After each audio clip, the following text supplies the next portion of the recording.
बेटी आजादी के नाम पर अपने दोस्त से ट्यूशन लेने जाती है, अपने दोस्त से नोट लेने के लिए जाती है, अपने दोस्त के साथ जाकर एक ही क्लास में बैठती है। हिंदुस्तान के यूपी के इलाके में, यूपी में जब सीएम के पद पर बैठा वो हिंदुस्तान का, वो यूपी का मुख्यमंत्री योगी आदित्यनाथ, उसने एक ही बेंच पे बैठने वाली लड़कियों पर पाबंदी लगाने के बजाय उसने वैलेंटाइन डे पर गौर किया कि वैलेंटाइन डे पर जब औरत और जब लड़के और लड़कियां। हेलो भाई साहब, हेलो ओ भाई, व्हाट हैपेंड सर?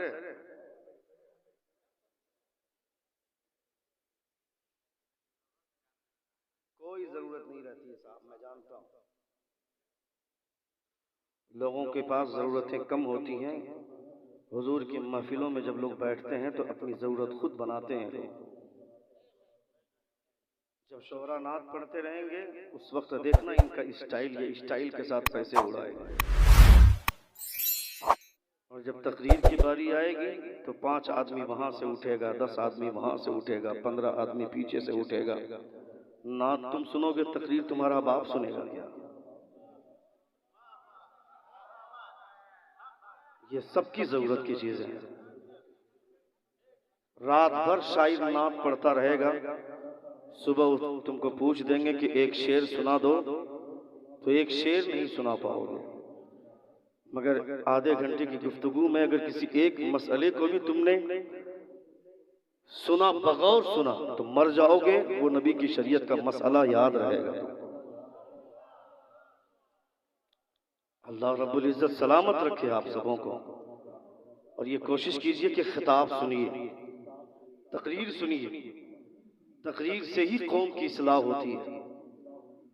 स्टेज की दुनिया में लोग पागल हो रहे हैं, समझ में नहीं आ रहा है। शायर नकीब का पांव खींचने में लगा है, नकीब शायर का पांव खींचने में लगा है। एक खतीब तकरीर कर रहा होता है, 4 मौलवी पीछे बैठकर बोलते हैं कि इसको जमने नहीं देना। एक शायर नात पढ़ रहा होता है, पीछे 2 लोग बैठ करके बोल सोचते रहते हैं इसको जमने किसी भी तौर पर नहीं देना। साहब, हमारे और आपके चाहने से न कोई जमता है, न कोई कामयाब होता है। जिसको मुस्तफा मुस्कुरा कर देख लेते हैं, खुदा उसे आसमान की बुलंदी अता फरमाता है। ये एहसास होना चाहिए। दोनों नुकबा अल्लाह रब्बुल इज्जत दोनों को सलामत रखे। हमारे फिरोज राहत साहब और मोहतरम फिरोज रहबर साहब खूबसूरत निखाबत फरमा रहे हैं। इस दरमियान में 2 शायरी आपने मुलाहिदा फरमाई। मेरे आने के बाद ये राशिद रजा नईमी और फिरोज राहत साहब मधुपुरी, अल्लाह रब्बुल, फिरोज अंजुम मधुपुरी, ये अंजुम और फिरोज के साथ मैं हमेशा कंफ्यूज होता हूँ। अंजुम इतने लोगों के साथ जुड़ा हुआ है कि समझ में नहीं आता है, और फिरोज के साथ कभी राहत, कभी कुछ, कभी कुछ, ये कभी बहुत ज्यादा कंफ्यूजन होता है। मगर अल्हम्दुलिल्लाह यहाँ 2 ही 3 लोग हैं, नाम लेने में फिर भी थोड़ा कंफ्यूजन होता है। आप बहुत अच्छे लोग हैं, बहुत अच्छा सबों को सुन रहे हैं। इन दोनों चेहरों को देखिए, आप इन दोनों चेहरों को देखिए। ये दोनों चेहरे मुस्तफ़ा जान रहमत सल्लल्लाहु ताला अलैहि वसल्लम जिस घर को सबसे ज्यादा पसंद फरमाते थे, जिस घर को हुजूर फरमाते हैं, खाने काबा को छोड़कर, मुस्तफ़ा मक्के को छोड़कर मदीना की तरफ जब हिजरत फरमा रहे थे नबी ये कौनैन, तो मुस्तफ़ा जान रहमत सल्लल्लाहु ताला अलैहि वसल्लम बार बार मुड़ मुड़ कर काबे को देख रहे थे। सरकार कौम ने मजबूर किया तो मुस्तफ़ा मदीना मुनव्वरा जाने लगे। नबी कौनैन सल्लल्लाहु ताला अलैहि वसल्लम ने मदीने की तरफ हिजरत फरमाई, मगर हिजरत करते वक्त बार बार मुस्तफ़ा मक्के की तरफ पलट कर देखते थे और हुजूर फरमाते थे, ऐ काबा, दुनिया की तमाम जगहों में तू मेरे नजदीक सबसे अफजल है। अगर मेरी कौम मुझे परेशान न करती तो मैं तुझे छोड़कर कभी मदीना नहीं गया होता। ये हुजूर फरमाते हैं। उस घर को देखने के लिए जा रहे हैं, आप इनके लिए दुआएं करें। अल्लाह रब्बुल इज्जत का फजल हुआ, मुस्तफ़ा जान रहमत सल्लल्लाहु ताला अलैहि वसल्लम की मेहरबानियां। इसी महीने की 29 तारीख को मैं जा रहा हूँ उम्रा के लिए। इसी महीने की 29 तारीख को नबी कौनैन सल्लल्लाहु ताला अलैहि वसल्लम, मुस्तफ़ा जान रहमत सल्लल्लाहु ताला अलैहि वसल्लम कब किसे किस सूरत में नवाज दें ये कोई नहीं जानता है। जिंदगी में कभी एक बार ये तमन्ना करें कि सरकार का रोजा देख लें, खाना काबा को देख लें, मुस्तफ़ा जान रहमत सल्लल्लाहु तआला अलैहि वसल्लम के उस शअर को देख लें। अल्लाह ने फरमाया वअज़्ज़िन फिन्नास बिल हज्ज यअतूका रिजाला व अला कुल्ली ज़ामिरिन यअतीना मिन कुल्ली फज्जिन अमीक। जिन लोगों को हाजत है, अभी मेरी तकरीर शुरू नहीं हुई है, ज़रूरत है तो जा सकते हैं। मेरी तकरीर के दरमियान में बिल्कुल उठक बैठक का माहौल न बनाएं, क्योंकि मैं कोशिश करता हूँ कि आवाम से मैं जब गुफ्तगू कर रहा हूँ तो लोगों तक वो बात पहुँचे, लोग जिसके प्यासे हैं और जिसको मैं महसूस करता हूँ। अल्लाह रब्बुल इज़्ज़त आप तमामों को सलामत रखे। रात के 12 बजे आपने खतीब को बुलाया है और सुनने के शौक में आप बैठे हैं। उड़ीसा का माहौल, किसी इलाके में झारखंड का भी कुछ इलाके ऐसे हो गए इस हवाले से कि 12-1 बजे रात तक नातखानी होती रहती है, और जैसे ही तकरीर की बारी आती है तो लोगों को उसी वक्त ज़रूरत महसूस होने लगती है। तकरीर बहुत बड़ी चीज़ है, बहुत ज़रूरी चीज़ है। इससे कौम की इस्लाह होती है, इससे कौम के फ़ायदे होते हैं। नबी कौनैन सल्लल्लाहु तआला अलैहि वसल्लम की कौम से जब खिताब होता है तो लोगों के लिए सीखने की बातें होती हैं। एक बार जोर से पूरा मजमा अपने दोनों हाथों को फिजा में लहरा कर कहें या रसूल अल्लाह, और एक बार कहें या हबीब अल्लाह। रसूल दीवकार सल्लल्लाहु तआला अलैहि वसल्लम पर जो कुरान नाजिल हुआ है वो कुरान कहता है वअज़्ज़िन फिन्नास बिल हज्ज यअतूका रिजाला व अला कुल्ली ज़ामिरिन यअतीना मिन कुल्ली फज्जिन अमीक। अल्लाह रब्बुल इज़्ज़त के प्यारे खलील हज़रत इब्राहीम अलैहिस्सलातु व तस्लीम ने खाने काबा की तामीर फरमाई। खाने काबा की तामीर मुकम्मल होने के बाद अल्लाह रब्बुल इज़्ज़त ने हज़रत इब्राहीम अलैहिस्सलातु व तस्लीम की तरफ वही फरमाई, ऐ इब्राहीम, खाने काबा की तामीर के पीछे एक मकसद है, खाने काबा की तामीर के पीछे एक राज है। खाने काबा की तामीर इसलिए हुई है कि लोग इसकी जियारत के लिए आए। तुमने खाने काबा की तामीर कर दी, अब इसकी जियारत के लिए लोगों को बुलाओ। हजरत इब्राहीम अलैहिस्सलातु व तस्लीम ने फरमाया, परवरदिगार, यहाँ कोई बस्ती नहीं है, कोई गांव नहीं है, कोई शहर नहीं है, कौन मेरी आवाज को सुनेगा, कौन मेरी आवाज को सुन करके आएगा। अल्लाह फरमाता है, ऐ इब्राहीम, आवाज देना तुम्हारा काम है और उस आवाज को लोगों के कानों तक पहुंचाना तेरे परवरदिगार का काम है। हजरत इब्राहीम ने जिस पत्थर पर खड़े होकर खाने काबा की तामीर फरमाई थी, उसी पत्थर पर खड़े होकर हजरत इब्राहीम अलैहिस्सलातु व तस्लीम ने लोगों को खाने काबा की जियारत के लिए बुलाया। जो जहां कहीं भी थे, दुनिया के जिस कोने में भी थे, उन्होंने इस आवाज को सुना। जो लोग माँ के पेट में थे उन्होंने भी ये आवाज सुनी, जो लोग आलम अरवाह में थे उन्होंने भी इब्राहीम अलैहिस्सलातु व तस्लीम की आवाज सुनी, और जिन लोगों ने सुनकर लब्बैक कहा, खुदा ने उसके मुकद्दर में हज अता फरमाया, खुदा ने उसके मुकद्दर में उम्रा अता फरमाया। किसी ने एक बार लब्बैक कहा तो एक बार उसके मुकद्दर में हज आया, किसी ने 2 बार कहा तो खुदा ने 2 बार उसको हज नसीब अता फरमाया। नारे तकबीर, नारे रिसालत, मसलके आला हजरत, उलमाए अहले सुन्नत। वाह। वाज़िन फिन्नास बिल हज्ज यअतूका रिजाला व अला कुल्ली ज़ामिरिन यअतीना मिन कुल्ली फज्जिन अमीक। जब तुम लोगों को आवाज दोगे, लोग दुबली ऊँटनियों पर भी सवार होकर के आएंगे, मगर खाने काबा की जियारत के लिए आएंगे। जब तेरे रब की तारीफ हो, जब तेरे रब के घर की तारीफ हो, खुदा फरमाता है, इन अव्वल बैतिन वुदिअ लिन्नासि लल्लज़ी बिबक्कत मुबारका व हुदल लिल आलमीन।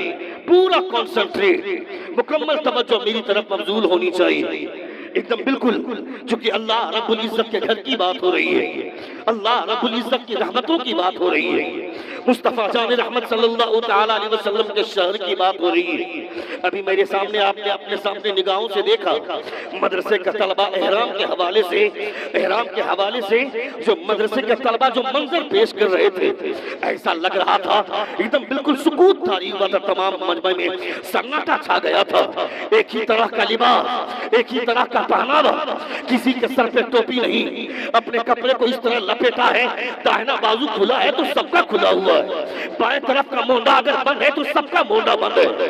एक ही तरह का लिबास पहनना, यानी अल्लाह रब्बुल इज्जत ने दुनिया के तमाम लोगों को हजरत इब्राहिम अलैहिस्सलाम की सुन्नत को अदा करने का हुक्म दे दिया।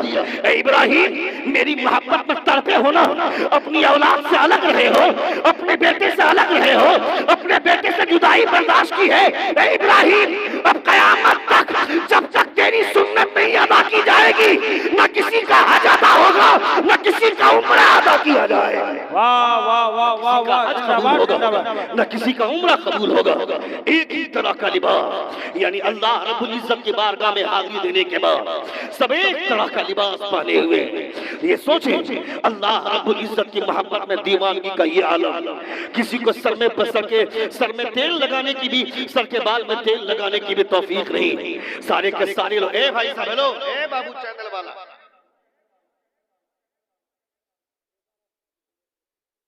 सुनेंगे थोड़ी देर?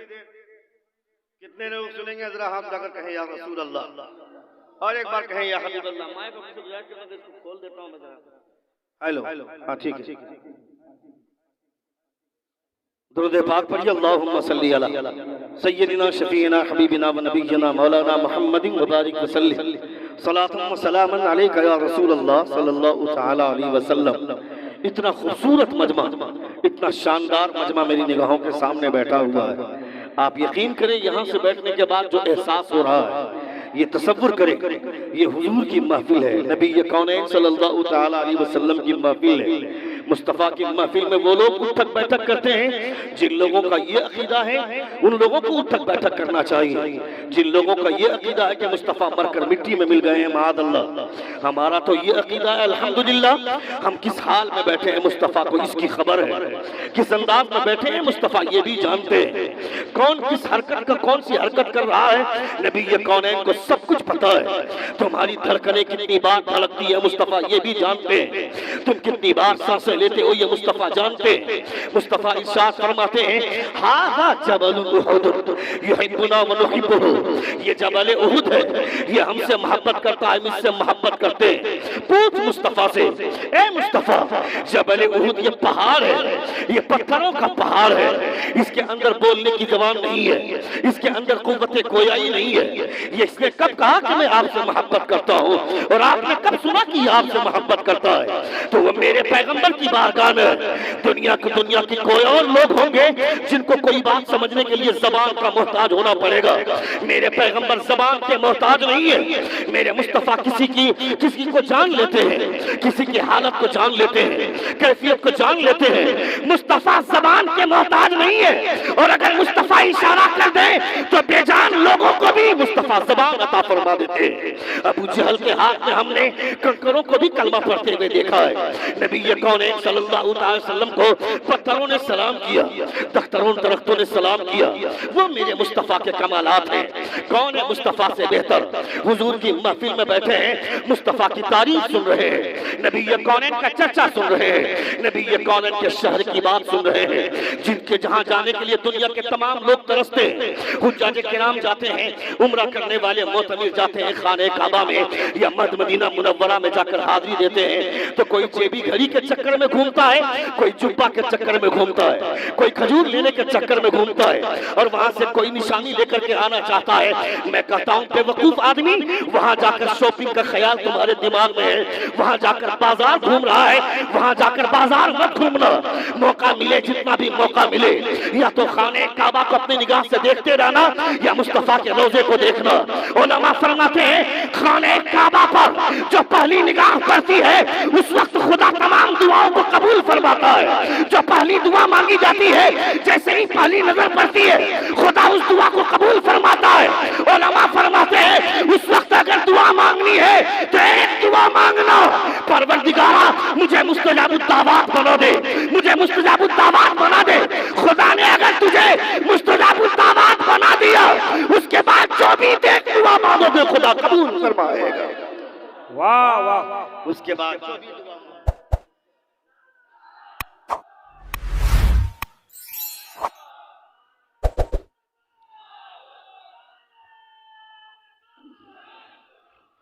उसके बाद जो भी नेक दुआ मांगोगे खुदा उसे कबूल फरमाएगा।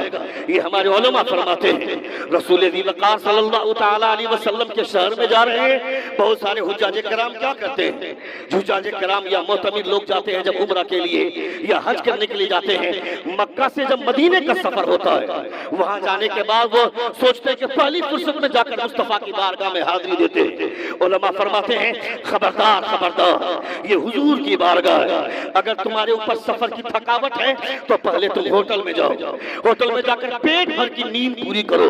मुस्तफा की बारगाह में आने के बाद थकावट का एहसास नहीं होना चाहिए। हुजूर की बारगाह में जाने के बाद फौरन लौटना नहीं चाहिए, पहले जाकर नींद पूरी करो। नींद पूरी कर लेने के बाद गुस्ल करो, अच्छा कपड़ा पहनो, खुशबू लगाओ। उसके बाद जब हुजूर की बारगाह में पहुंचना, इत्मीनान से मुस्तफा की बारगाह में खड़े रहना। लोग जाते हैं पागलों की तरह अपने आप को बना लेते हैं, वहां जाकर मुस्तफा के रोजे की जाली को चूमने के लिए, हाथ लगाने के लिए जिद मचाते रहते हैं और यहाँ आकर बोलते हैं मुझको वहां पे बार बार रोका जा रहा था मगर मैंने हुजूर के रोजे की जाली को छू ही लिया, हुजूर के रोजे की जाली को चूम ही लिया।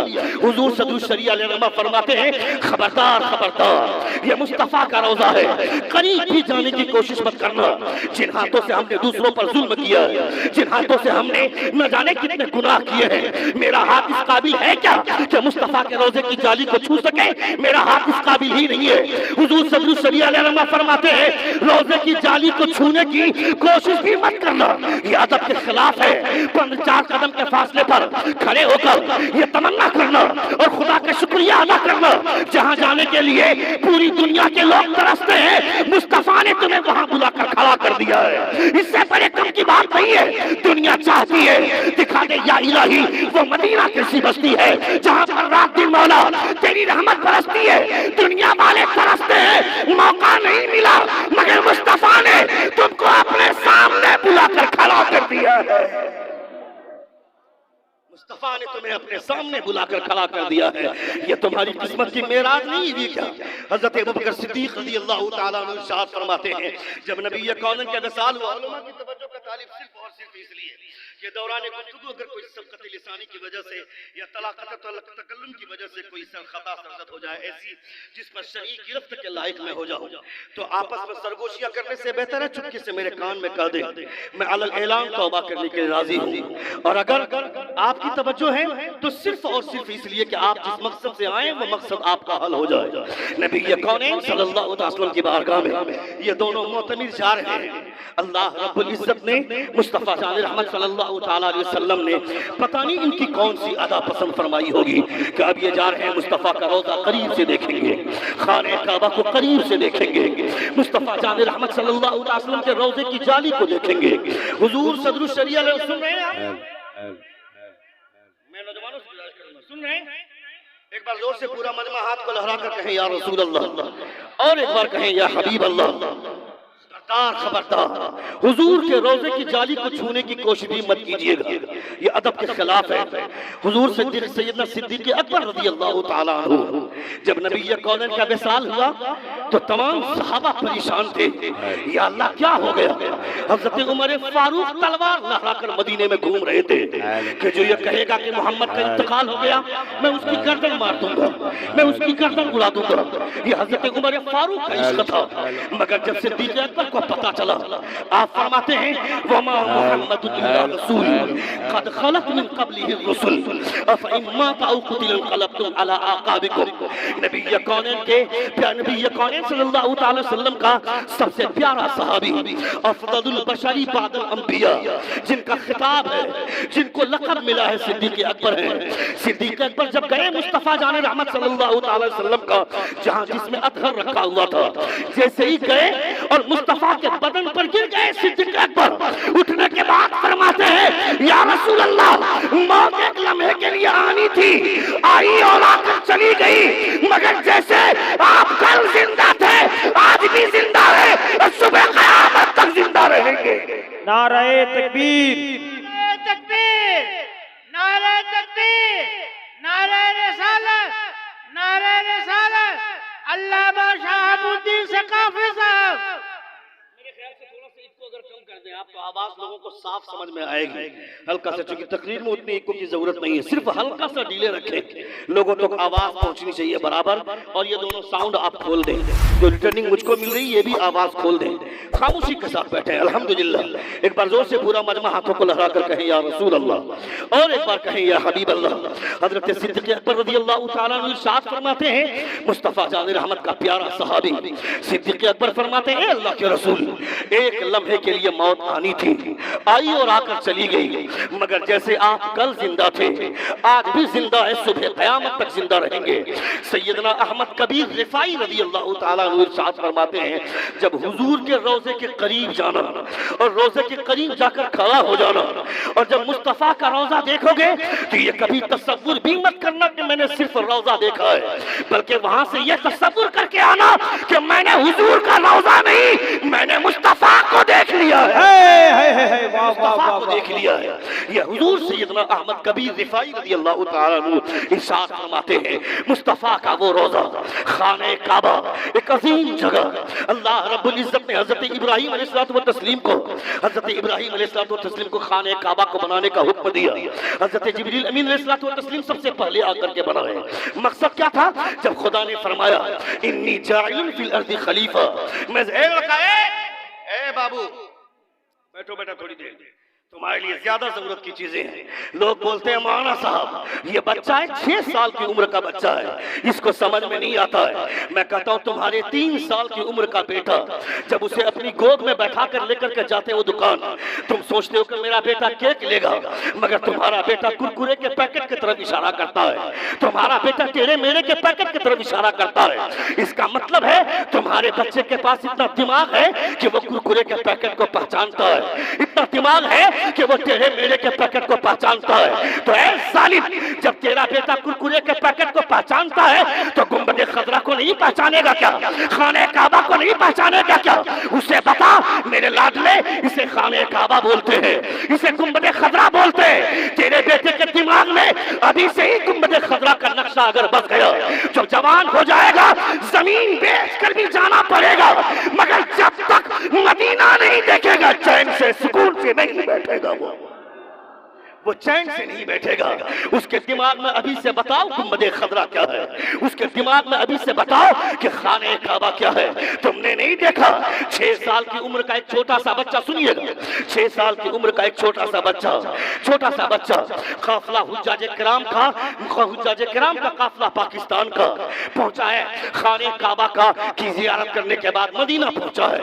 मदीने के जिस होटल में हुज्जाज किराम ठहरे हुए थे, उसी होटल में जिस कमरे में पाकिस्तान के हुज्जाज ठहरे हुए थे, बहुत रूम कमरे के बाहर एक डस्टबिन रखी हुई है, जहाँ पे लोग फेंकी हुई बचे हुए रोटियों के टुकड़ों को फेंक देते हैं। खाना खाने के बाद जो चावल बच जाता है, जो चावल वेस्ट हो जाता है, जहाँ पे डस्टबिन के पास लोग जाकर चावल को फेंक देते हैं। एक छोटा सा बच्चा, 6 साल की उम्र का एक छोटा सा बच्चा आता है, कैरी बैग उसके हाथ में है, पॉलिथीन उसके हाथ में है, वो फेंके हुए चावल के दाने को चुन चुन कर अपने कैरी बैग में डाल रहा है, फेंके हुए रोटियों के टुकड़ों को जमा कर रहा है उठा कर और कैरी बैग में डाल रहा है। एक हाजी साहब बाहर निकलते हैं, कहा लाडले क्या कर रहे हो? कहा हाजी साहब देख नहीं रहे, लोगों ने चावल का दाना फेंक दिया है, रोटियों का टुकड़ा फेंक दिया है, मैं उसे चुन चुन कर जमा कर रहा हूँ। उस हाजी साहब को तरस आ गया, कहा क्या करोगे? कहा हाजी साहब जिन लोगों ने चावल के इन दानों को फेंका है, जिन लोगों ने रोटियों के इन टुकड़ों को फेंका है, उन लोगों ने मुझ पर और मेरी माँ पर एहसान किया है। इन्हीं रोटियों के टुकड़ों को चुन चुन कर जमा करता हूँ, इसे घर ले जाता हूँ, इसी से मेरा और मेरी माँ का पेट भरता है, इसी से मेरा और मेरी माँ का पेट भरता है। हाजी साहब को तरस आ गया, कहा लाडले क्या तुम्हारा बाप दुनिया में नहीं है? कहा हाजी साहब 4 साल हो गए, मेरे बाप का साया मेरे सर से उठ चुका है, मेरे बाप इंतकाल कर गए। हाजी साहब ने कहा लाडले परेशान मत हो, चलो मैं तुम्हारी वालदा के पास चलता हूँ, तुम्हारी वालदा के पास जाकर तुम्हारी वालदा से तुम्हारे लिए इजाजत ले लूंगा, इजाजत लेकर तुम्हें हिंद पाकिस्तान ले जाऊंगा, वहां तुमको अच्छा खाना मिलेगा, पीने के लिए अच्छा पानी मिलेगा, अच्छी तालीम और अच्छा एजुकेशन मिलेगा, खूब पैसे कमाओगे, चलो तुम्हारी माँ के पास लेकर चलते हैं। उस बच्चे की उंगली थामी हाजी साहब ने, सुन रहे उस बच्चे की उंगली थामी हाजी साहब ने। हाजी साहब लेकर के जाने लगे। कुछ ही दूर चला था कि सामने गुंबद खजरा का जलवा नजर आया, गुंबद खजरा का जमाल नजर आया। हाजी साहब को वो बच्चा पूछता है, कहा हाजी साहब पाकिस्तान में अच्छा खाना मिलेगा क्या? हाजी साहब बोलते हैं हाँ मिलेगा। बच्चा पूछता है हाजी साहब पाकिस्तान में अच्छा खाना मिलेगा क्या? कहा हाँ मिलेगा। पाकिस्तान में अच्छा पानी मिलेगा क्या? कहा हाँ मिलेगा। कहा हाजी साहब पाकिस्तान में अच्छी तालीम मिलेगी क्या? अच्छा मकान मिलेगा? कहा हाँ मिलेगा। वह बच्चा पूछता हाजी साहब पाकिस्तान में गुंबद खजरा मिलेगा क्या? है जोर से।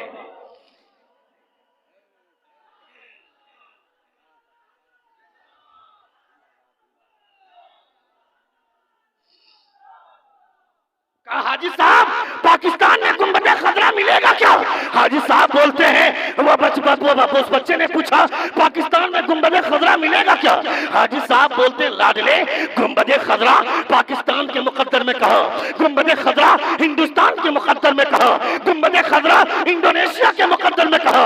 यह तो शहर मदीना का मुकद्दर है, यह तो शहर मदीना का मुकद्दर है। उस बच्चे ने अपनी उंगली को हाजी साहब की मुट्ठी से आजाद किया और वो बच्चा बोलता है हाजी साहब कान खोल कर सुन ले, मैं और मेरी माँ एरिया रगड़ रगड़ कर जिंदगी गुजार लेंगे मगर शहर मदीना छोड़कर पाकिस्तान कभी नहीं जाएंगे। वाह वाह वाह, जिंदाबाद जिंदाबाद। शहर मदीना छोड़कर पाकिस्तान नहीं जाएंगे। 6 साल की उम्र का बच्चा, उसके दिमाग में किसने बैठाया कि गुंबद खजरा क्या है? उसके दिमाग में किसने ये बात डाली कि शहर मदीना का मुकद्दर क्या है, शहर मदीना में रहने वाले इंसानों का मुकद्दर क्या है? ये कौन बताया होगा? ये तो वो माँ बताती होगी ना जो माँ मुस्तफ़ा जान रहमत की सीरत पढ़ती होगी, शहर मदीना की तारीख पढ़ती होगी, खाने काबा की तारीख पढ़ती होगी।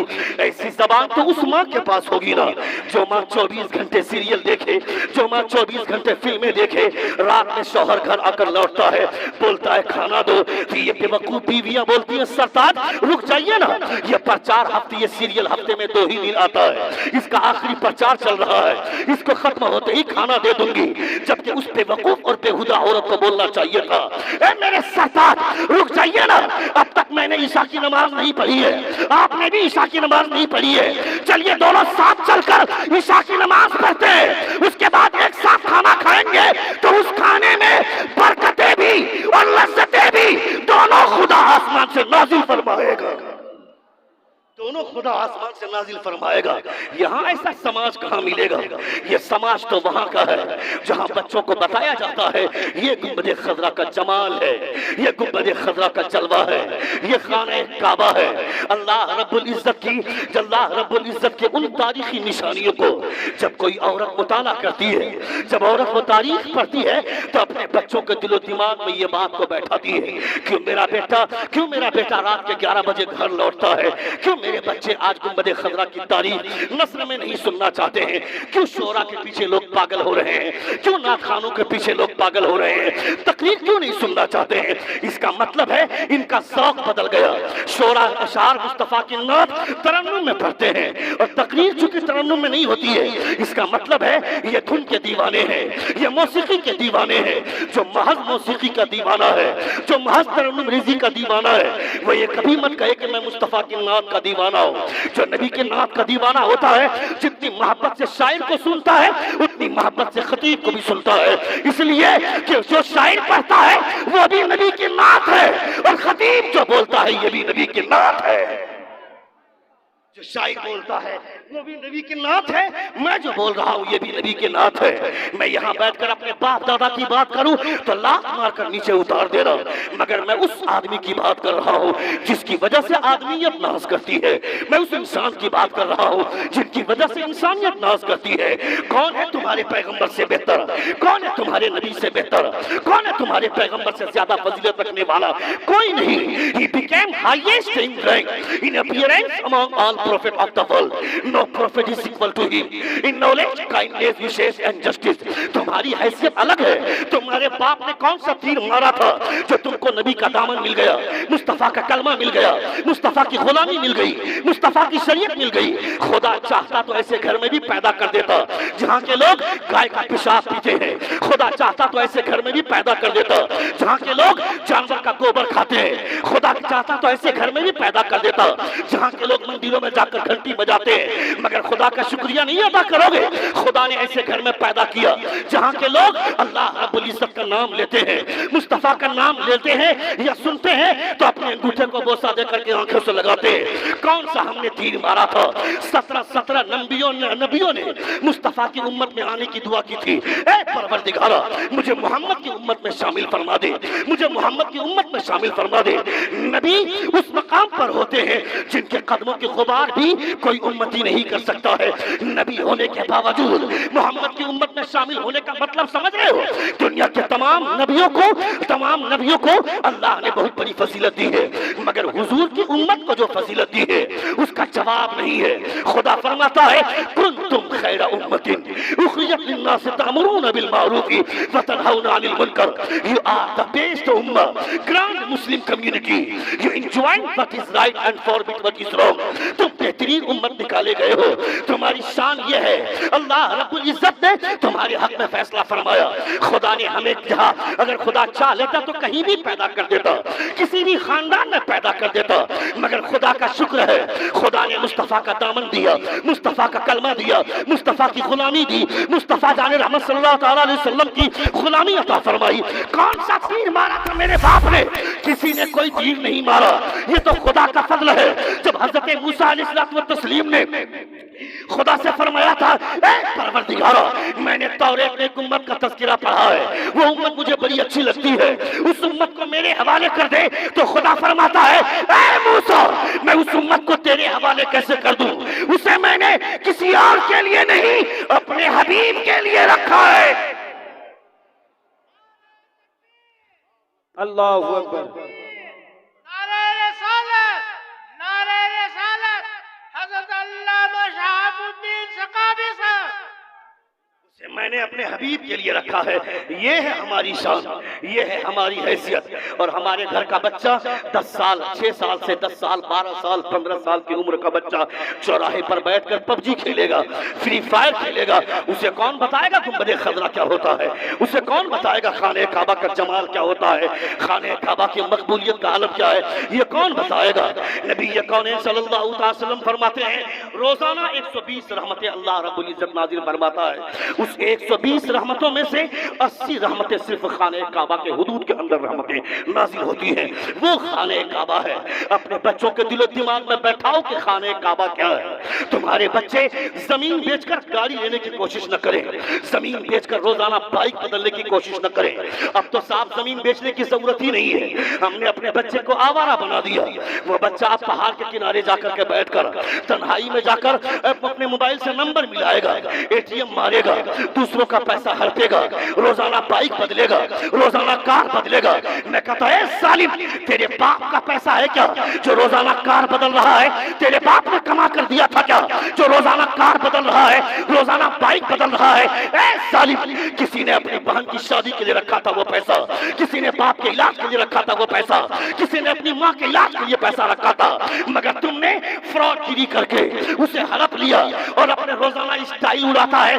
कल तलक पीमल खाने वाला आदमी आज रजनीगंधा खाकर पैकेट को उड़ाता है। कल तलक साइकिल में चलने वाला आदमी आज बाइक पर सवार होकर के रोजाना नई बाइक बदल रहा है। मैं कहता है सालिम, शराब चाहे चांदी के गिलास में पिया जाए या सोने के गिलास में पिया जाए, वो शराब ही है। तुम जो हराम खा रहे हो उससे बेहतर है किसी जानवर का पेशाब पी ले, किसी बकरी का पेशाब पी ले, वो हराम ही रहेगा।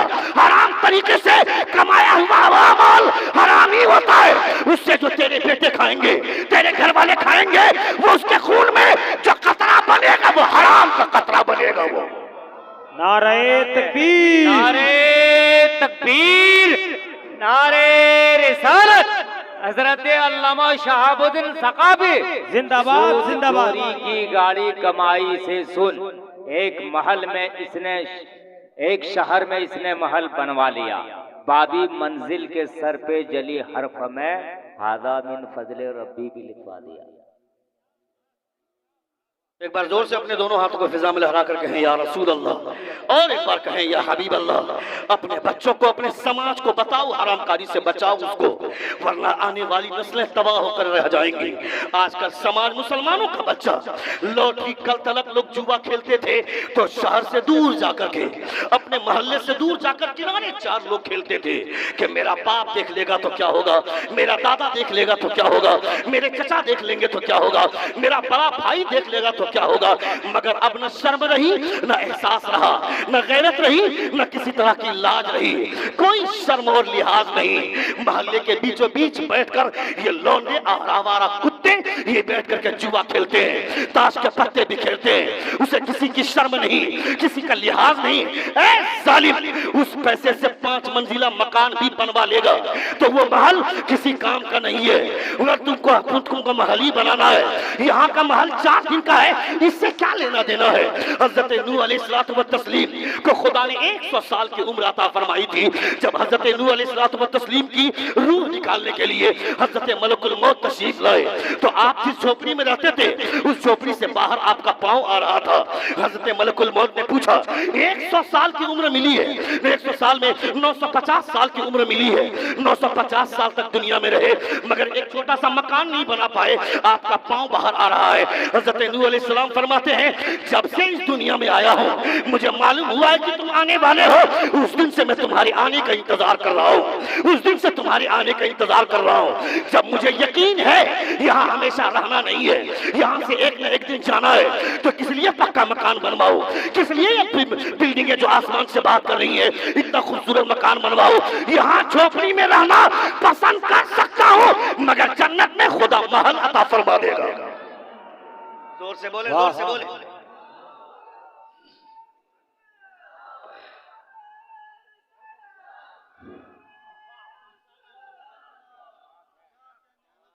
यहाँ झोपड़ी में रहना गवारा कर सकते हैं मगर मुस्तफा जान रहमत सल्लल्लाहु अलैहि वसल्लम के कलमा पढ़ने वाले हैं आप, नबी कौन सल्लल्लाहु अलैहि वसल्लम के शरीयत के नाम लेने वाले हैं। चाहे हरामकारी जिस तरीके पर हो वो हराम ही रहेगा।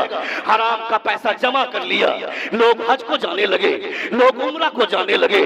अल्लाह रब्बुल इज्जत का बेपनाह फजल फरमाए। मैं तो गुमान अच्छा ही रखूंगा इन दोनों से, चूंकि मैं इन दोनों के ताल्लुक से कुछ जानता नहीं हूँ, मगर बहुत सारे लोग ऐसे मिलते हैं हराम का पैसा जमा कर लिया, उससे हज करने जा रहे हैं, उससे उम्रा करने जा रहे हैं। हराम के पैसे से 5 रुपए का सदका कबूल नहीं होता है तो तुम्हारा हज कबूल होगा क्या? हराम के पैसे से 5 रुपए की ज़कात, 5 रुपए का सदका कबूल नहीं होता है तो तुम्हारा उम्रा कबूल होगा क्या?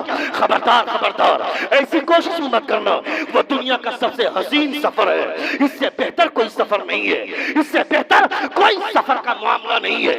ये दुनिया का सबसे अच्छा सफर है जिस सफर में आदमी मुस्तफा के रोजे का तस्वुर लेकर के जाएगा, खाने काबा के शादी की जियारत का तस्वुर लेकर के जाएगा। दुनिया के तमाम सफर में बेहतर सफर यही है, खाने काबा की जियारत का ख्याल और गुंबद खजरा की जियारत का ख्याल। अपने बच्चों को दिलो दिमाग में ये बात बैठाओ, अपने बच्चों को दिलो दिमाग में ये बात बैठाओ। कल तलब जो लोग 1 किलो चावल के लिए किसी चौधरी के पास जाकर दरवाजे में 20-20 मिनट नहीं 1-1 घंटा जाकर बैठा रहता था, अब वो भी एटीएम मार रहा है। अगर उसके मोहल्ले में एटीएम मारने वाले लोग नहीं है, उसके ससुराल में मारने वाले लोग हैं तो अपने बेटे को वहां भेज दिया, जाओ वहां एटीएम मार करने के लिए सीख करके आना। वो आया, वो बेटा अचानक बाइक ले लिया, अचानक कार बदल लिया। वो आदमी अपने बेटे के हराम के पैसे को इस्तेमाल करके रोज नया नया सूट खरीद रहा है। ए जालिम, तुमने अपने बेटे को समझाया होता तो खुदा तेरी ही कमाई में बरकतें इतनी दे देता कि न तुमको कभी किसी का मोहताज बनाता खुदा, न तुम्हारे बेटे को किसी का मोहताज बनाता। तुमने नहीं देखा मुस्तफा जान रहमत के शहर में, नबी कौनन के शहर में एक आदमी ने अपना खूबसूरत मकान बनवाया। मुस्तफा जान रहमत उस रास्ते से गुजर रहे हैं, कितने लोग सुन रहे, हाथ उठाकर कहें या रसूल अल्लाह, और एक बार कहें या हबीब अल्लाह। मुस्तफा जान रहमत सल्लल्लाहु अलैहि वसल्लम का शहर है, खूबसूरत मकान बनवाया एक सहाबी रसूल ने। नबी कौनैन का गुजर उस रास्ते से हुआ। मुस्तफा जान रहमत ने उस मकान को ऊपर से नीचे देखा। देखने के बाद नबी ने कुछ कहा नहीं, मुस्तफा आगे निकल लिए। एक सहाबी रसूल जिनका मकान है, मुस्तफा जान रहमत सल्लल्लाहु अलैहि वसल्लम वो जब चले गए, वो आदमी घर से बाहर निकला या कहीं बाहर था, तो घर जब लौटा, दूसरे सहाबी बोलते हैं कुछ देर पहले मुस्तफा अभी इस रास्ते से गुजरे थे। मुस्तफा जान रहमत तुम्हारे मकान को नीचे से ऊपर कई बार मुस्तफा ने देखा। नबी का चेहरा देखने के बाद मुझे ऐसा लगा कि मुस्तफा तुम्हारे मकान से खुश नहीं है, तुम्हारी बिल्डिंग से खुश नहीं है। तीसरे दिन के बाद जब मुस्तफा जान रहमत 3 दिन के बाद उसी रास्ते से गुजरते हैं, मुस्तफा जहाँ पे वो खूबसूरत मकान बना हुआ था, वो अब मलबे का ढेर है, वो मकान गिरा हुआ है, गिरा दिया गया। नबी कौनैन खड़े हो गए और कहा कि यहाँ पे एक मकान बना हुआ था, यह मकान किसका था? सहाबी रसूल वापस लौटते, फरमाते हैं अल्लाह के रसूल, यह मकान मेरा था। कहा इसे गिरा क्यों दिया? नबी कौनैन ने पूछा इसे गिरा क्यों दिया? वो सहाबी फरमाते हैं ए अल्लाह के रसूल, जिस मकान को देखकर आपका चेहरा न मुस्कुराए, जिस मकान को देखकर आप न मुस्कुराए, आप नाराज हो जाए, ऐसा मकान हजारों भी हो तो मैं उसे लात मार दूं।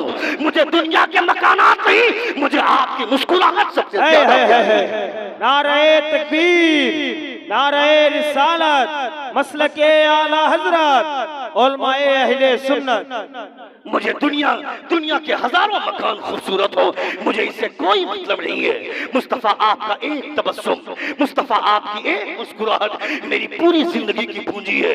नबी कौनैन सल्लल्लाहु अलैहि वसल्लम का कलमा पढ़ने वाला हराम खाएगा, मुस्तफा का कलमा पढ़ने वाला हराम की बातें करेगा। चौराहे पर खड़े होकर देखना नौजवानों को, कहेगा आज उसको लॉटरी लग गई 5 लाख की, आज उसको लॉटरी लग गई 4 लाख की। अब तो लोग लॉटरी को बेच भी रहा है, मुसलमान लॉटरी बेच रहा है, मुसलमान लॉटरी खरीद रहा है। ऐ जालिम, जब उसको पूछा जाता है लॉटरी क्यों बेच रहे हो, वो बोलता है मैं खेलता नहीं हूँ, मैं बेच रहा हूँ। तुझे नहीं मालूम शराब की तिजारत भी हराम है, हराम चीजों की तिजारत भी हराम है। जो जुआ खेलता है वो हराम कारी में मुब्तला है, मगर जो जुए का व्यापार करता है, जो लॉटरी को बेचता है, वो भी हराम कारी में मुब्तला है। अब अगर उसी पैसे से तेरा बेटा खाएगा, उसके बदन में जो खून बनेगा, उस खून से तेरा बेटा तहज्जुद गुजार हो जाएगा, ये तसव्वुर भी मत करना। तेरा बेटा तेरे बुढ़ापे में तुझे गालियां देगा, तुझे मारेगा।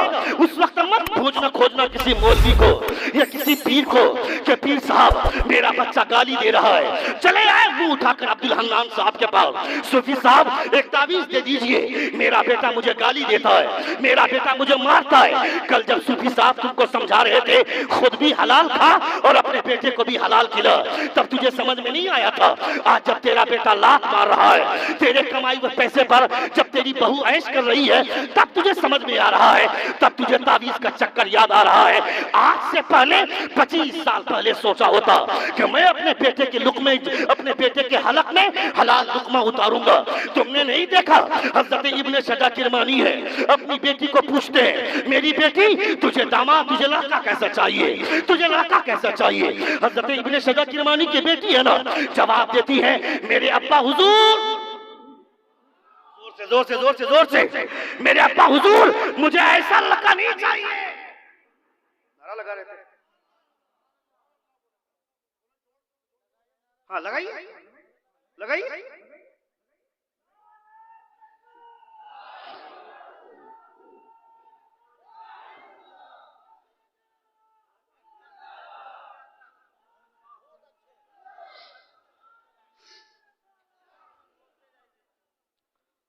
अल्लाह रब्बुल इज्जत का लाख लाख शुक्र और एहसान है। मुस्तफ़ा की महफिल में बैठकर हमको तो साहब शॉर्टकट में जन्नत चाहिए, मौलवियों ने तुम लोगों को खराब कर दिया।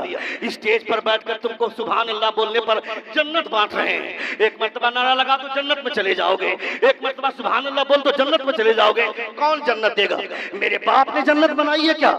मैं खुद जन्नत में जाऊंगा कि नहीं कोई गारंटी नहीं है। मैं जिस पीर के पीछे भागता हूँ पागलों की तरह, वो पीर भी जन्नत में जाएगा कि नहीं कोई गारंटी जानती नहीं है। 4 साल से मेरी माँ मुझसे नाराज है, मैं अपनी माँ से कभी बात नहीं किया।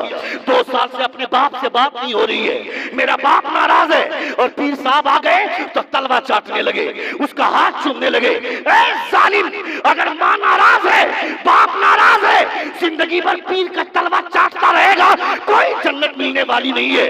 क्योंकि तुम्हारी जन्नत पीर के कदमों के नीचे नहीं, तुम्हारी माँ के कदमों के नीचे तुम्हारी जन्नत है। वाह वाह वाह वाह, जिंदाबाद कदमों जिंदाबाद। के नीचे तुम्हारी जन्नत है। तुम्हें इस बात का एहसास होना चाहिए, तुम्हें इन सब चीजों के बारे में सोचना चाहिए। हमको आसान वाली जन्नत चाहिए। इतनी आसानी से जन्नत मिलती है क्या? बहुत मेहनत करनी पड़ती है। ये तो फजल होगा अल्लाह रब्बुल इज्जत का, तब ऐसा होगा। हुजूर फरमाते हैं किसी के अंदर राय के दाने के बराबर भी ईमान होगा, वो दोज़ख में जा चुका होगा, मैं उसे दोज़ख से निकाल कर जन्नत की सैर करवाऊंगा। ये मेरे मुस्तफा फरमाते हैं। मगर ईमान पर तुम्हारी मौत होगी, कौन गारंटी लेगा? 24 घंटे हरामकारी के बारे में सोचें, 24 घंटे हराम के लुकमे के बारे में सोचें। हराम का लुकमा खा खा कर अपना खून हमने काला कर लिया है। कौन गारंटी के साथ कहेगा कि मेरी मौत ईमान पर होगी, मेरा खात्मा ईमान पर होगा? ये कोई गारंटी के साथ नहीं बोल सकता है। इब्ने सजा किरमानी ने अपनी बेटी से सवाल किया है, मेरी बेटी तुम्हें लड़का कैसा चाहिए? वो लड़की बोलती, अब्बा हुजूर आज की तारीख में पहली बात तो पूछा ही नहीं जाता है, और अगर पूछ भी लिया जाता है तो ये बेहुदा और आवारा लड़कियां बोलती हैं मुझे दाढ़ी वाले से शादी नहीं करनी है, मुझे मौलवी से शादी नहीं करनी है, मुझे हाफिज से शादी नहीं करनी है। कैसा लड़का चाहिए? जो आवारा होगा, जो 1 नंबर का लुच्चा होगा, जो 1 नंबर का बेहुदा होगा। मुझे ऐसे लड़के से शादी करनी है। मैं तुमसे कहना चाहता हूँ, अगर तुम ये चाहते हो कि तुम्हें अच्छी लड़की मिले तो शादी से 2 महीना पहले दाढ़ी रख लो, इसलिए कि दाढ़ी वाले को हर लड़की पसंद नहीं करेगी। वो लड़की पसंद करेगी जिसके सामने फातिमा की सीरत होगी, राबिया बसरिया का कैरेक्टर होगा, हज़रत खदीजा का कैरेक्टर हुआ करेगा। वाह वाह वाह वाह, जिंदाबाद जिंदाबाद। नारे तकबीर, नारे रिसालत, मसलके आला हजरत। वाह, मैंने कल ही एक क्लिप देखी, मैंने कल एक वीडियो देखा। मैंने देखा ओयो होटल, राजस्थान के इलाके में एक ओयो होटल है, उस होटल पर रेड पड़ी पुलिस की।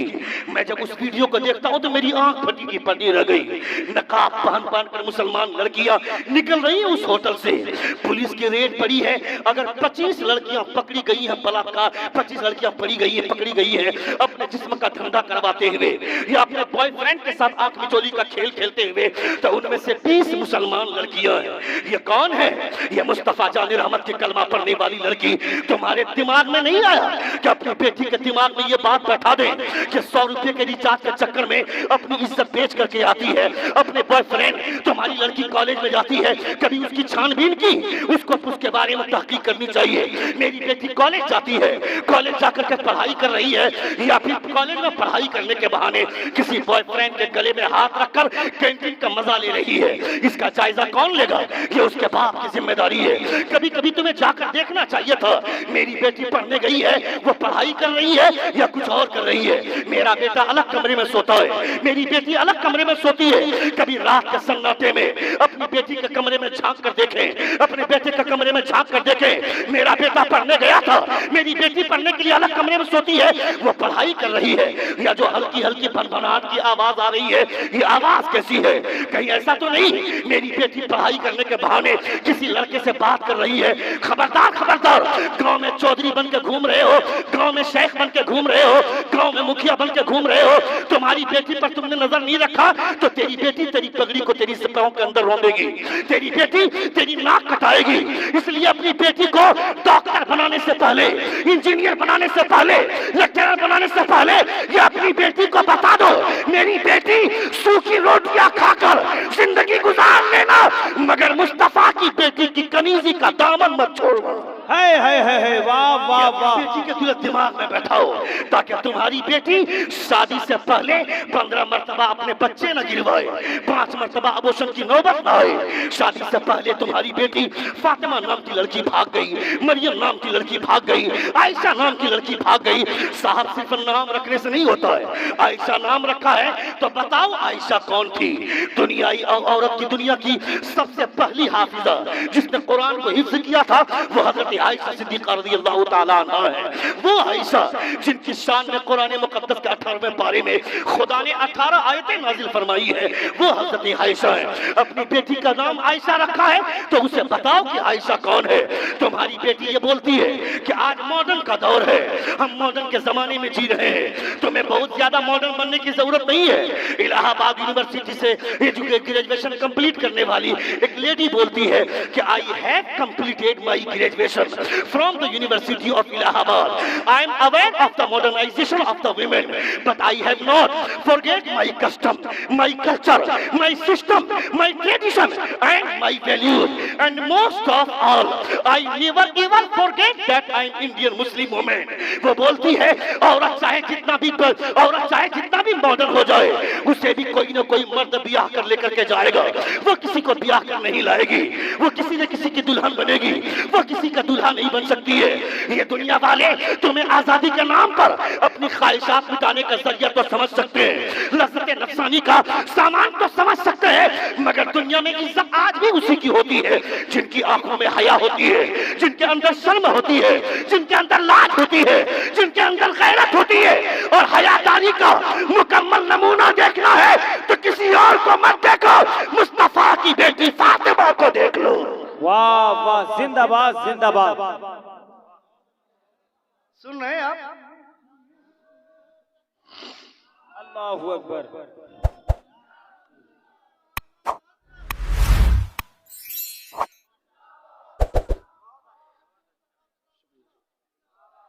I have completed my graduation from the University of Allahabad. I am aware of the modernization of the women, but I have not forget my custom, my culture, my system, my tradition and my values. Most of all, I never ever forget that I am Indian Muslim woman.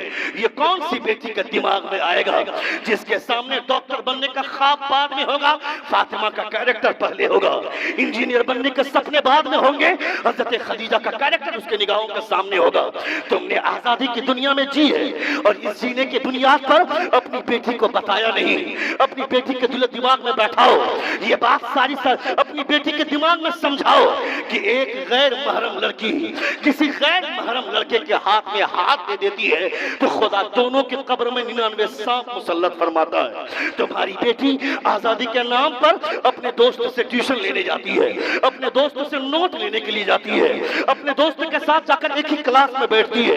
Hindustan के UP के इलाके में, UP में जब CM के पद पर बैठा वो हिंदुस्तान का वो यूपी का मुख्यमंत्री योगी आदित्यनाथ, उसने एक ही बेंच पे बैठने वाली लड़कियों पर पाबंदी लगाने के बजाय उसने वैलेंटाइन डे पर गौर किया कि वैलेंटाइन डे पर जब औरत और जब लड़के और लड़कियां पार्कों में मिलते हैं, एक दूसरे को प्रपोज करते हैं, पहली बात तो ये घिनौनी चीजें हमारे समाज से हटनी चाहिए। मेरा बच्चा जानता है टीचर्स डे किसे बोलते हैं, चिल्ड्रंस डे किसे बोलते हैं, टीचर्स डे किसे बोलते हैं, वैलेंटाइन डे किसे बोलते हैं, गांधी जयंती किसे बोलते हैं, ये तो मालूम है, मगर खाने काबा किस दिन फतह किया मुस्तफा ने, ये तारीख तुम्हारे बच्चों को नहीं मालूम। मुस्तफा किस दिन पैदा हुए ये तुम्हारे बच्चे को नहीं मालूम। 1 जनवरी का दिन आता है, रात से ही खुशी का माहौल छा जाता है, क्या भाई हैप्पी न्यू ईयर की एक फिजाबंदी हो जाती है।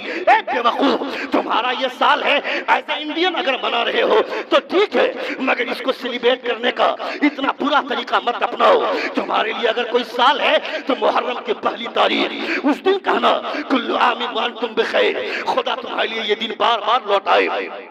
उस दिन कहना अपने कल्चर से ये सारी चीजें हटनी चाहिए, मगर कौन हटाएगा? समाज का पूरा तबका तबाह है, न छोटे को बड़े की तमीज है, न बड़े को छोटे के साथ बात करने का सलीका है। कैसे तमीज आएगी?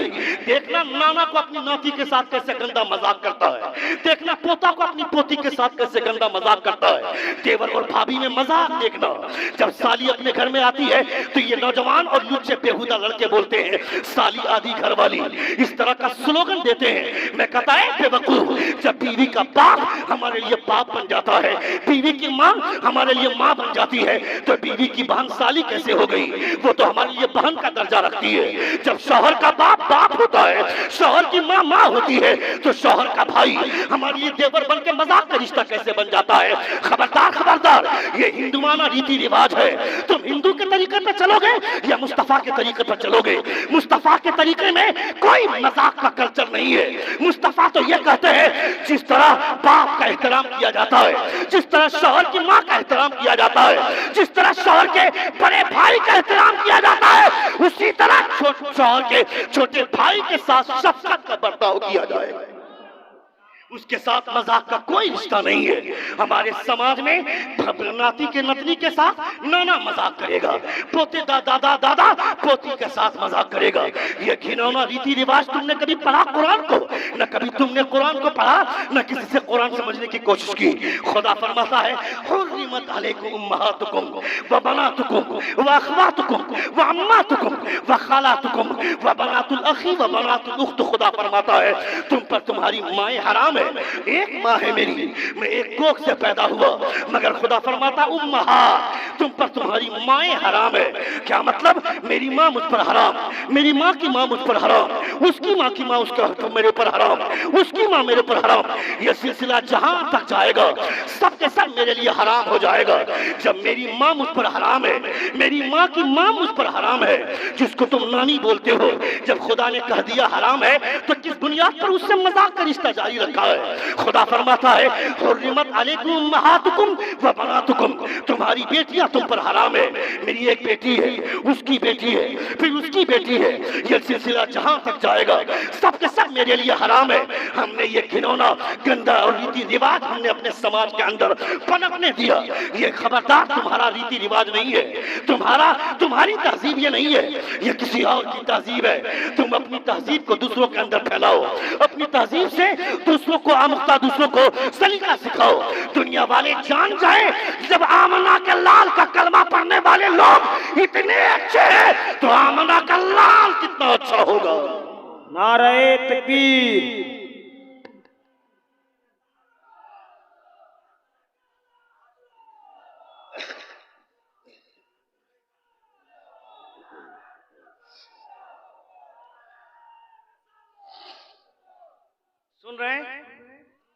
सुन रहे हैं? कितने लोग सुन रहे हैं? जरा हाथ उठाकर कहें या रसूल अल्लाह, और एक बार कहें या हबीब अल्लाह।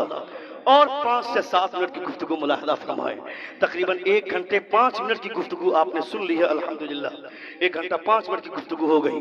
बहुत अच्छे लोग हैं। मुझे लग रहा था कि 5 से 10 मिनट में लोग भाग जाएंगे, मगर अल्हम्दुलिल्लाह लोगों ने सुना, बहुत अच्छे माहौल में सुना। साहब, ये मुस्तफ़ा का कल्चर, मुस्तफ़ा की तहजीब अपने समाज के अंदर आना चाहिए, ताकि तुम्हारा बच्चे का कैरेक्टर इतना साफ और शफाफ हो जाए कि लोग तुम्हारे बच्चे का कैरेक्टर देख करके लोग सीखें। बच्चों के साथ अच्छा बर्ताव करो ताकि वो बच्चा तुम्हारे साथ अदब का माहौल अपनाए, वो बच्चा तुम्हारा अदब करे। जब बड़ा ही छोटे पर शफकत नहीं करेगा तो छोटा बड़े का अदब कहां से करेगा? कैसे क्यों हमारे समाज का नौजवान लड़का कोई बूढ़ा हो जाता है 50-60 साल की उम्र का, कभी उसकी चादर खींच लेते हैं, कभी उसकी धोती खींच लेते हैं और उसको चिढ़ाते हैं कि ये बहुत गुस्सा था, इसको चलो जरा गुस्सा दिलाते हैं, चलो जरा क्लास लेते हैं। आवारा लड़कों का एक हुजूम आता है, ये हुजूम आता है पूरे आदमी के साथ मजाक करता है, उसको गुस्सा दिलवाता है। ये हमारी तहजीब नहीं है। ये ताइफ के मैदान में जब उन लोगों ने कलमा नहीं पढ़ा था, मुस्तफा ताइफ के मैदान में गुजरे थे तो आवारा लड़कों को मुस्तफा के पीछे लगा दिया, लोग ढेला मार रहे थे, मुस्तफा को गुस्सा दिला रहे थे। इस कदर पत्थर मारा था मुस्तफा जान रहमत को। नबी कौनैन ने चमड़े का मोजा पहना था, वो मोजा फटकर मुस्तफा के बदन से खून बहने लगा था। नबी कौनैन की बारगाह में फरिश्ते आते फरमाते हैं अल्लाह के रसूल, ये दोनों पहाड़ देख रहे हैं? कहा हाँ देख रहा हूं। ए मुस्तफा, एक इशारा कर दे, इन दोनों पहाड़ों की इतनी जोर से टक्कर मारूंगा ये सब के सब तबाह हो जाएंगे। नबी कौनैन फरमाते हैं फरिश्ता, अगर मैं भी मूसा की तरफ बद्दुआ करने लगूं, हजरत ईसा की तरफ बद्दुआ करने लगूं, तो मुझे तो खुदा ने रहमतुल लिल आलमीन बनाकर भेजा है, मुझे तो खुदा ने रहमतुल लिल आलमीन बनाकर भेजा है। मुझे ये कौम आज नहीं जानती है, मगर कल जान जाएगी तो यही कौम मेरी एक इशारे पर अपनी जान कुर्बान करेगी। दुनिया वालों ने देखा ऐसे ही हुआ। जो लोग ताइफ के लोग जो मुस्तफा पर पत्थर मार रहे थे, उन लोगों ने मुस्तफा के नाम पर जान कुर्बानी करने के लिए अपने आप को आमादा किया। तो अपने समाज में तहजीब बताओ ना कि बड़ों का अदब क्या होता है, छोटों पर शफकत क्या होती है। तुमने नहीं देखा हजरत अली रज़ी अल्लाह तआला अन्हु अपने घर से चले नमाज अदा करने के लिए। एक बूढ़ा आदमी लाठी के सहारे हल्के हल्के कदमों से अपने घर से निकले और मस्जिद नबवी की तरफ जाने लगे। हजरत अली तेज चल रहे थे।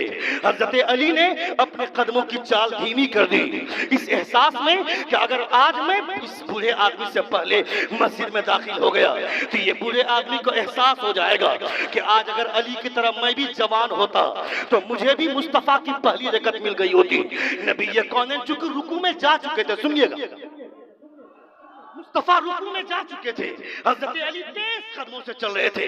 नमाज के लिए दौड़ना मना है, मगर तेज कदमों से चला तो जा सकता है। हजरत अली तेज चल रहे थे चूंकि मुस्तफा रुकू में जा चुके हैं। और मसाला यह है कि रुकू में जब इमाम साहब रहे और आप जाकर उनकी इक्तिदा में नमाज पढ़ना चाहते हैं तो आप रुकू में जाकर के एक मर्तबा सुभान रब्बियल अज़ीम या सुभान रब्बियल करीम आपने कह दिया तो आपको वो रकत मिल गई, वरना एक बार भी अगर नहीं कर सके तो वो रकत आपकी छूट गई। हजरत अली इस ख्याल में तेज चल रहे थे कि वो रकत मुझको मिल जाए, मगर जैसे ही पूरा आदमी अपने घर से लाठी लेकर के निकला, हजरत अली अपने कदमों की चाल धीमी कर दिए। वो बूढ़ा आदमी टक टक करता हुआ आगे बढ़ा, मस्जिद नबवी में दाखिल हुआ। मुस्तफा तब तक रुकू में है। वो बूढ़ा आदमी जाकर रकत में शामिल हुआ, मुस्तफा तब तक रुकू में है। हजरत अली पीछे से गए, जाकर हजरत अली रकत में शामिल हुए, तब तक मुस्तफा रुकू में है। नमाज मुकम्मल हुई, मुस्तफा पीछे पलटते और मुस्तफा फरमाते अली रकत मिल गई थी ना। जोर से जोर से जोर से जोर से, ए अली रकत मिल गई थी ना। मुस्तफा जान रहमत ने जब सवाल किया, हजरत अली फरमाते हैं ए मुस्तफा मैंने समझा नहीं। नबी ये कौन फरमाते अली रकत मिली थी कि नहीं मिली थी बताओ। हजरत अली फरमाते ए अल्लाह के रसूल हमें रकत मिल गई थी, मगर ए मुस्तफा आज तक ऐसा नहीं हुआ था। इतनी देर तक आपने रुकू में है अपने आप को रुकू में रखा, इतना लंबा रुकू आज तक मैंने नहीं देखा था। नबी ये कौन फरमाते ए अली जब तुम अपने तेज कदमों से चल करके आ रहे थे, बूढ़ा आदमी निकला, उसके एहतराम में तुमने अपने कदमों की चाल धीमी कर दी। खुदा ने बुलबुल सिदरा को मेरी बारगाह में भेज दिया और बुलबुल सिदरा आकर कहते हैं ए मुस्तफा अली ने आज एक बूढ़े आदमी के एहतराम में अपने कदमों की चाल धीमी कर दी है, इसलिए खुदा का हुक्म है जब तक अली रकत में शामिल न हो जाए तब तक आपको रुकू में रखने का हुक्म दिया खुदा ने।